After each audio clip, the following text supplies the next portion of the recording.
Aha!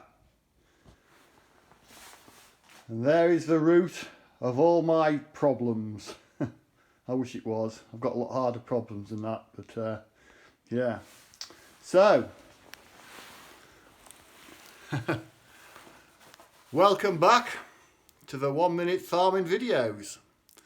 It seems like it's a long time since we last made a video of any sort, really, other than some farming ones through the summer.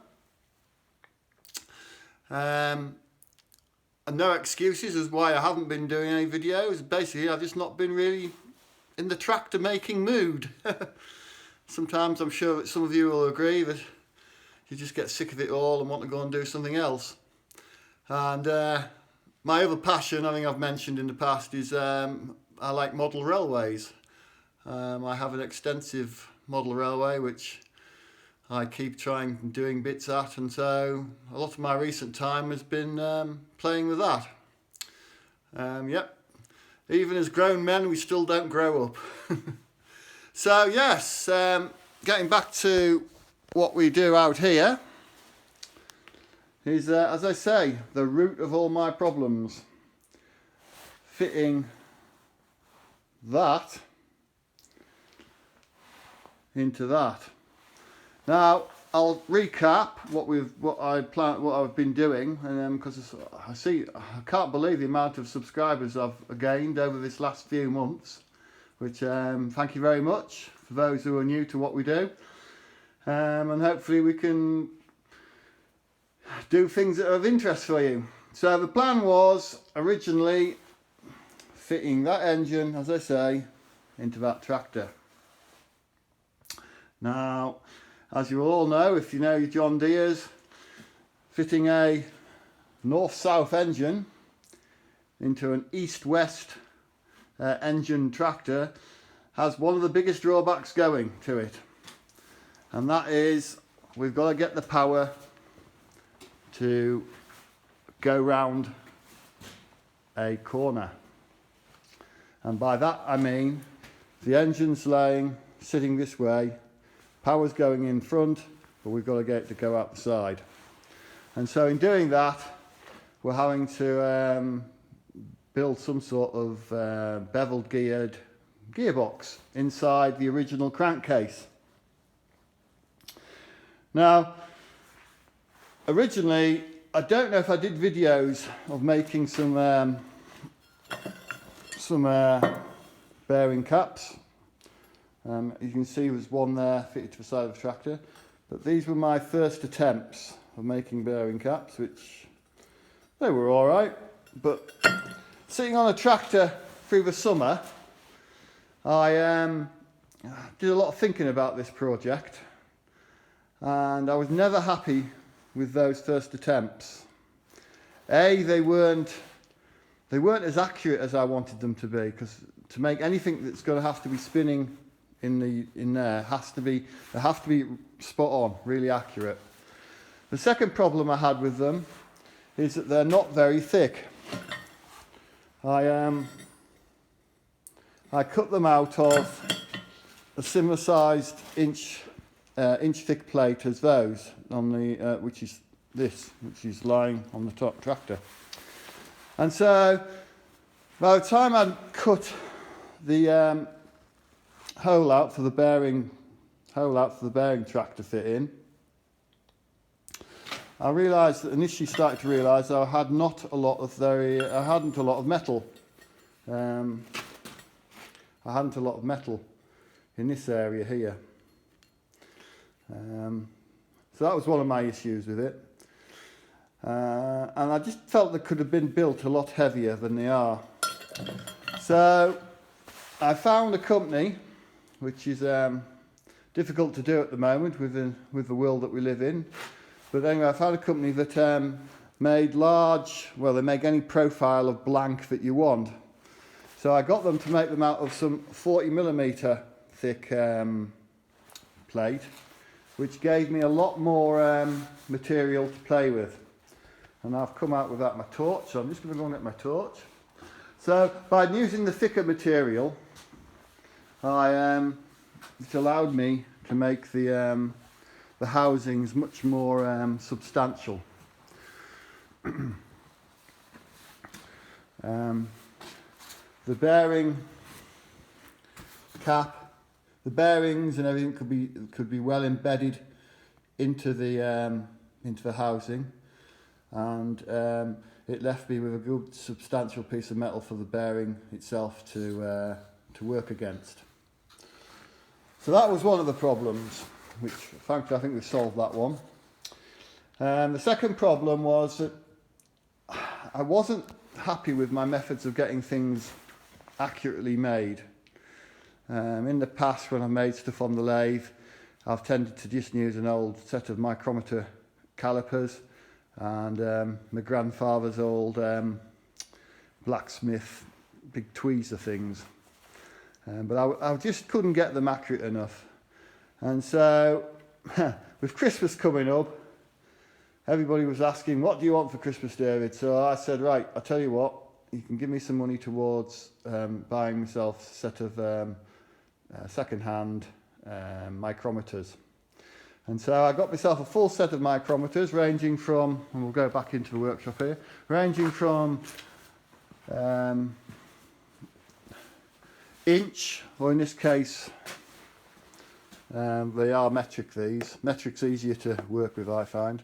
So inch, right up to this big bad boy here, which is 200 to 300 millimeters, or 20 to 30 centimeters. Or in old money, I think it's 8 inches to 12 inches, I think. And so by buying those, and as I say, there's some other bits and bobs there, by buying those, it has enabled me to make the housings a lot more accurate. Because the last thing you need is any movement whatsoever in in these housings moving in the crankcase. So the machine to fit into the original bearing, the original tractor bearing housing, with no movement whatsoever. You have to tap them in, and so they can't move. And then obviously they're bolted in onto the frame or crankcase side. At the moment, I've got the cones in there, so you can see the cone there with the bearings, and obviously I've got the one in on this side. We've got this threaded bar with two pieces of box there, which are just pushing the cones into the tracks, and therefore I needed to get some measurements on the backs of the bearings to get a distance for the shaft to go through. Because the way I'm going to tension, well not tension, but the way I'm going to preload these bearings is I will put on one of these things we've made, I will put on one of these I've made here, sorry, didn't see that, I will put metal shims in, which will preload the taper bearings. And so, yep, so I thought that's all right, so that's what we've done there. And then, as things have progressed, it's funny with these sort of projects that you get in your head, as if things have progressed, it suddenly dawned on me that if I'm going to hang, because I'm going to use the original clutch and pulley and geared system, so the gear off the back of the pulley there will engage onto the large gear on the input shaft for the gearbox. And so I thought to myself, well, that pulley does weigh a lot. It is quite a heavy pulley, that. And so I've decided I'm going to also have to put another bearing in to help support the pulley. So I've got myself another bearing, which I'm going to make another housing and bolt it to once it's on the shaft, bolt it in here, and that's a ball bearing, so it will help support better than the tapered bearings, I hope.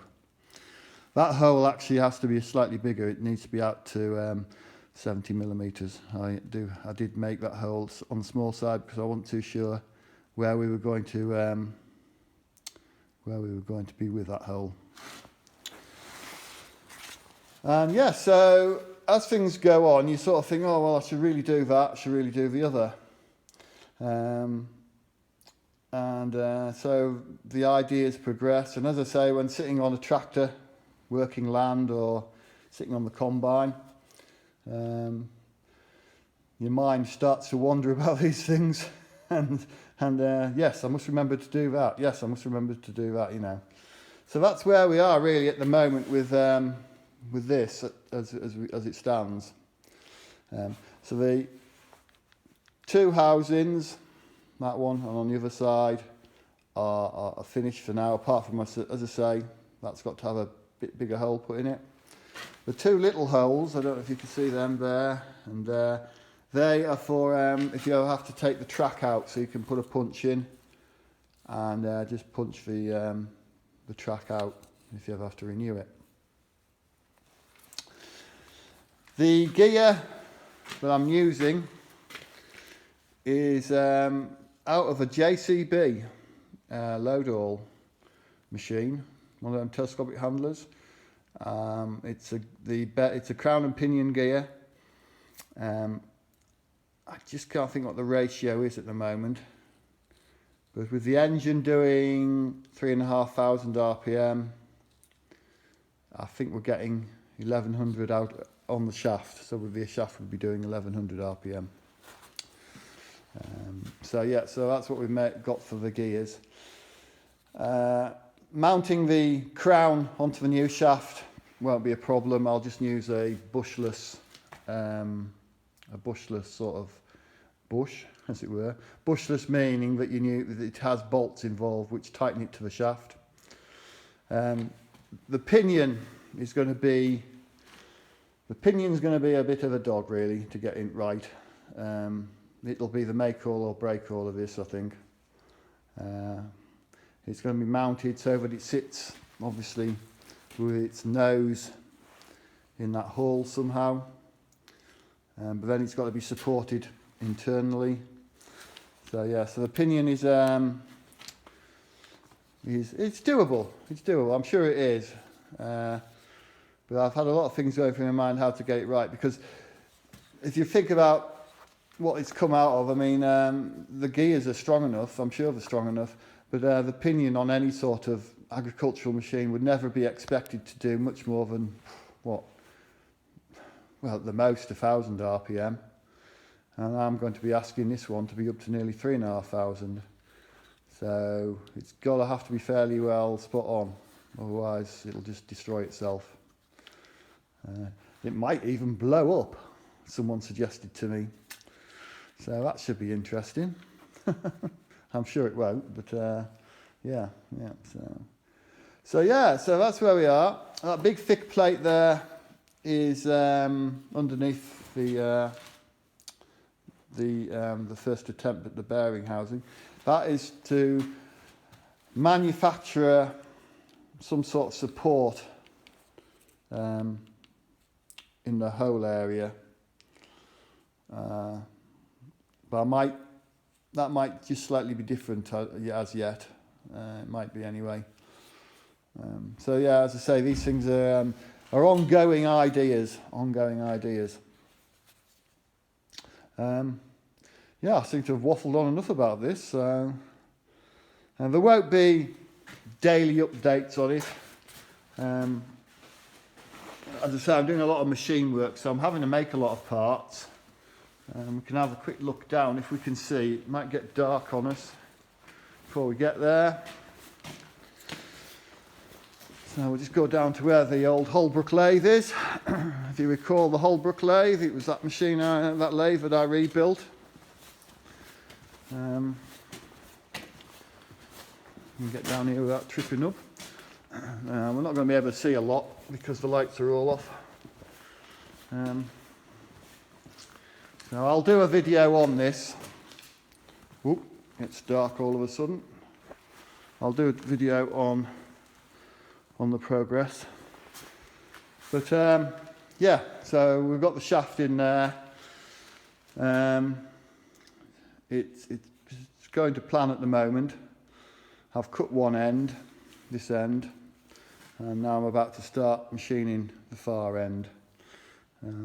At the moment, the shaft is pretty well spot on. I've got no run out whatsoever in it, and that's going to be another key thing, is to keep the run out down to a minimum. Yeah, I think if I have any run out, I think last time I checked them all, I've been checking on each of the machine surfaces, but last time I checked them they were, well, to the accuracy of my gauges anyway, would be maybe 1/4 of a thou have run out on those 3 surfaces up to now. 4 surfaces, sorry. That's the one in the chuck. So yeah, so there we are. We'll wander back out of here. As you can see, my workshop has not moved yet. We only recently got planning permission for the new workshops, 2 of them. It's been an absolute nightmare, really has. But never mind, we've got it, so we will endeavour to start on those projects. We've had a horrendous amount of weather, bad weather of late. I'm not a great believer in climate change, but I don't know, there maybe is something to it. Maybe we are destroying the climate. But we have had a lot of rain, and so anything you really want to do outside just doesn't happen at the moment. So, yeah, so there we are. As I say, I've waffled on enough. That's where we are with it all. So yeah, I'll do a video of the lathing, some lathing work as well, so you can see where we are with that. Okay then, bye for now.